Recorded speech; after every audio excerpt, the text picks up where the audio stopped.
Bengaluru rave party టాలీవుడ్లో ప్రకంపనలు రేపుతోంది. ఎలక్ట్రానిక్ సిటీ ఏరియాలోని ఓ ఫామ్ హౌస్లో డ్రగ్స్తో పార్టీ చేసుకున్నారు. బర్త్డే పార్టీకి ఫామ్ హౌస్ బుక్ చేసుకున్నారు. పోలీసుల నుంచి పర్మిషన్ కూడా తీసుకున్నారు. అందులోనే డ్రగ్స్ ఎంటర్ అయ్యాయి. సోమవారం తెల్లవారుజామున పోలీసులు రైడ్ చేశారు. ఈ పార్టీలో మందు విందులతో పాటు పెద్ద ఎత్తున డ్రగ్స్ వాడకం కూడా జరిగింది. పట్టుబడ్డ వాళ్లలో సినీ రాజకీయ ప్రముఖులు కూడా ఉన్నారు. ఇక GR farm house Hyderabad Concord సంస్థకు చెందిందిగా పోలీసులు గుర్తించారు. గోపాల్ రెడ్డి పేరు మీద ఫామ్ హౌస్ ఉంది. ఈవెంట్ కోసం ఫామ్ హౌస్ నిర్వాహకులకు 30 నుంచి 50 లక్షల వరకు చెల్లించినట్టు తెలుస్తోంది. హైదరాబాద్కు చెందిన వాసు అనే వ్యక్తి ఈ పార్టీని ఏర్పాటు చేసినట్లు, విమానంలో యువతీ యువకులను తరలించినట్టు పోలీసులు నిర్ధారించారు. తెల్లవారుజామున 3 వరకు జరుగుతున్న రేవ్ పార్టీపై పక్కా సమాచారంతో పోలీసులు రైడ్ చేశారు. ఆ ఫామ్ హౌస్లో 17 గ్రాముల MDMA, కొకైన్తో పాటు మెర్సిడెస్ బెంజ్, ఆడి, జాగ్వార్ సహా 15 లగ్జరీ కార్లను స్వాధీనం చేసుకున్నారు. మొత్తం 101 మందిని బెంగళూరు పోలీసులు పట్టుకున్నారు. అందులో 71 మంది పురుషులు, 30 మంది మహిళలు ఉన్నారు. అందరూ ఆంధ్రప్రదేశ్, తెలంగాణ, పాండిచ్చేరిలకు చెందిన వారేనని పోలీసులు గుర్తించారు. రాజకీయ, సినీ, వ్యాపార ప్రముఖులు రేవ్ పార్టీలో పాల్గొన్నారు. అసలు ఈ పార్టీ వెనుక ఎవరున్నారనేది తేల్చే పనిలో ఉన్నారు బెంగళూరు పోలీసులు. పట్టుబడ్డ వారి నుంచి శాంపుల్స్ సేకరించే పనిలో ఉంది బెంగళూరు నార్కోటిక్స్ విభాగం.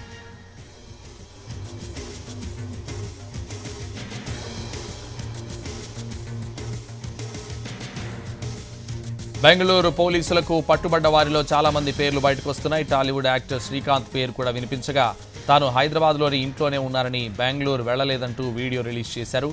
క్యారెక్టర్ ఆర్టిస్ట్ హేమ పేరు కూడా వినిపించింది. అయితే తాను హైదరాబాద్లోనే ఉన్నారని, బెంగళూరు రేవ్ పార్టీతో సంబంధం లేదని హేమ వీడియో విడుదల చేశారు.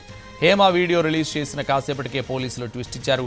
ఆమె పార్టీలో పాల్గొందంటూ బెంగళూరు పోలీసులు ప్రకటించారు. ఆమె వీడియో రిలీజ్ చేసి అందరినీ తప్పుదో పట్టించారని సమాచారం.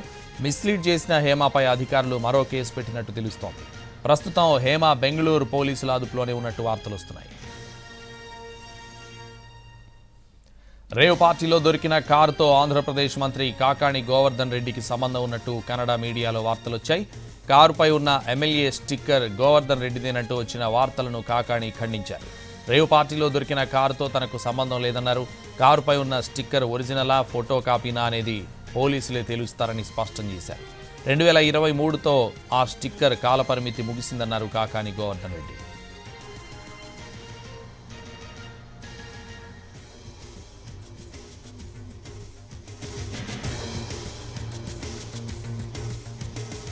బెంగళూరు రేవ్ పార్టీ టాలీవుడ్లో ప్రకంపనలు రేపుతోంది.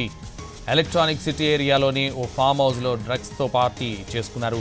బర్త్డే పార్టీకి ఫామ్ హౌస్ బుక్ చేసుకున్నారు. పోలీసుల నుంచి పర్మిషన్ కూడా తీసుకున్నారు. అందులోనే డ్రగ్స్ ఎంటర్ అయ్యాయి. సోమవారం తెల్లవారుజామున పోలీసులు రైడ్ చేశారు. ఈ పార్టీలో మందు విందులతో పాటు పెద్ద ఎత్తున డ్రగ్స్ వాడకం కూడా జరిగింది. ఇదే విషయానికి సంబంధించి మరింత సమాచారం మా crime input editor Ramesh Vaitla అందిస్తారు. రమేష్, బెంగళూరు రేవ్ పార్టీ పైన ఇప్పుడు పోలీసుల తీరు పైన అటు రాజకీయ నేతలు కావచ్చు, చాలా మంది స్థానికులు ఆగ్రహం వ్యక్తం చేస్తున్నారు. ఎందుకంటే బెంగళూరు రేవ్ పార్టీలో సోదాలు చేసినప్పుడు దాదాపు 150 మంది విఐపీలని అటు పోలీసులు పట్టుకోవడం జరిగింది.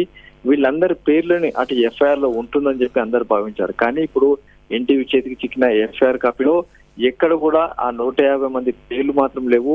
కేవలం 100 నుంచి 150 మంది గుర్తు తెలియని వ్యక్తులను తాము పట్టుకున్నాము. ఏదైతే వాసు బర్త్డే పార్టీలో జరుగుతున్న అల్లరికి సంబంధించి తమకు సమాచారం వస్తే అక్కడికి వెళ్లి ఆ బర్త్డే పార్టీలో చెక్ చేయగా డ్రగ్స్ తో పాటు కొంత చెరసు, గంజాయి లాంటివి దొరికింది. అయితే కొంత డ్రగ్స్ బాత్రూమ్ లో విచ్చలవిడిగా పడేసినట్టుగా మనకు కనబడింది. అయితే దీన్ని స్నిఫర్ డాగ్స్ తో పూర్తిగా తనిఖీలు చేశాం. అయితే అక్కడ ఉన్న 100-150 మందిని గుర్తు తెలియని వ్యక్తులను తాము అదుపులో తీసుకున్నామని చెప్పి ఎఫ్ఐఆర్ లో పేర్కొనడం జరిగింది. అయితే ఎఫ్ఐఆర్ లో కంపల్సరిగా ఎవరైతే వాళ్ళని పట్టుకున్నారో 150 మందిని పట్టుకున్నారో వాళ్ళ పేర్లను కంపల్సరిగా ఎఫ్ఐఆర్ లో జోడించవలసి ఉంటుంది, ఎఫ్ఐఆర్ లో పెట్టవలసి ఉంటుంది. కానీ బెంగళూరు పోలీసులు మాత్రం ఎఫ్ఐఆర్ లో వాళ్ళ పేర్లు పెట్టకుండా కేవలం 100 నుంచి 150 మంది గుర్తు తెలియని వ్యక్తులను తాము పట్టుకున్నామని చెప్పి ఎఫ్ఐఆర్ జారీ చేయడం ఇప్పుడు విమర్శకు దారితీసి చెప్పొచ్చు. ఎందుకంటే పెద్ద ఎత్తున రేవ్ పార్టీ, డ్రగ్స్, తర్వాత చెరసు, గంజాయి లాంటి అక్కడ దొరికినప్పటికీ అక్కడ హైదరాబాద్, తెలంగాణ, ఆంధ్ర, కన్నడ, తమిళనాడు సంబంధించిన రాజకీయ నేతలతో పాటు అటు సినీ ప్రముఖులు చాలా మంది దొరికినప్పుడు కూడా అందులో ఎవరి పేర్లను అందులో చోచకపోవడంతో ఇప్పుడు విమర్శలు దారితీస్తుందని చెప్పొచ్చు. ఈ పార్టీలో దొరికిన వాళ్ళ పేర్లను ఎవరు కూడా ఎఫ్ఐఆర్ లో చోచకుండా కేవలం తమ వాసు పార్టీకి వెళ్ళాం, అక్కడ సన్సెట్ సన్ రైజ్ వరకు పార్టీ జరిగింది, దాని మీద వచ్చిన ఆరోపణల వరకు దాడి చేసిన తప్పించి అందులో 150 మందిని గుర్తు తెలియని వ్యక్తులను తాము అదుపులో తీసుకున్నాం, వాళ్ళు ఎవరు ఏంటనే విషయం తమకు తెలియదని చెప్పి ఎఫ్ఐఆర్ లో పోలీసులు పేర్కోవడం ఇప్పుడు విమర్శలు దారితీస్తుందని చెప్పొచ్చు. అయితే ఎఫ్ఐఆర్ మీద అటు ఫర్దర్ గా ఎలా మూవ్ అవుతుందో చూడాల్సిన అవసరం ఉంది. ప్రస్తుతానికైతే ఇక్కడ ఉన్న విఐపీలు మాత్రం తాము ఆ పార్టీకి వెళ్ళలేదని చెప్పి చాలా మంది విఐపీలు ప్రకటన చేశారు. అయితే హైదరాబాద్ సంబంధించిన వాసు వ్యాపారవేత్త ఇచ్చిన పార్టీకి తెలుగు, తమిళ, కన్నడ సంబంధించిన నటీనటులు, వ్యాపారవేత్తలు చాలా మంది కూడా అక్కడికి వెళ్ళి దొరికిపోవడం జరిగింది. Santosh. Right, thank you Ramesh.